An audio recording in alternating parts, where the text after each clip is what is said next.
সকালের আলো ফুটেছে, কিন্তু টুনুর ঘুম ভাঙার কোনো লক্ষণ নেই। অ্যালার্ম বাজছে, তবুও সে বিছানায় গড়াগড়ি খাচ্ছে। উফ, আর ৫ মিনিট। এমন সময় দরজা খুলে মা ডাক দেয়, টুনু, স্কুলের দেরি হয়ে যাচ্ছে। কিন্তু টুনু তখন মোবাইলে গেম খেলতে ব্যস্ত। কারে মা, পরে পড়ব, এখন একটু গেম খেলি। হঠাৎ আলমারি খেতে একটি পুরনো ঘড়ি মেঝেতে পড়ে যায়। টিং টিং, ঘড়িটা নড়ে ওঠে আর হঠাৎই কথা বলতে শুরু করে। জাদুর ঘড়ি, রহস্যময়। ভয় পেও না টুনু, আমি জাদুর ঘড়ি। টুনু অবাক, ও মা, তুমি কথা বলছো?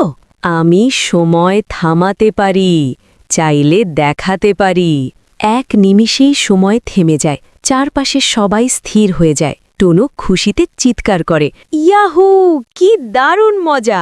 টুনু নাচে, দৌড়ায়, যা খুশি করে। কিন্তু একটু পর সে থমকে যায়। কিন্তু কেউ নড়ছে না কেন?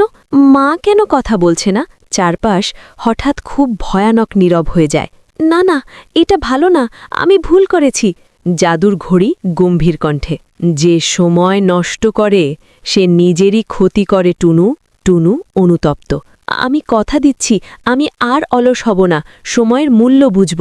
ঘড়িটি মুচকি হেসে আবার সময় চালু করে দেয়। টিক টিক, সবকিছু আবার স্বাভাবিক হয়ে যায়। মা খুশি কণ্ঠে, বাহ, আমার টুনু পড়তে বসেছে। সময়ের মূল্য যে বোঝে, সাফল্য তার সঙ্গেই থাকে।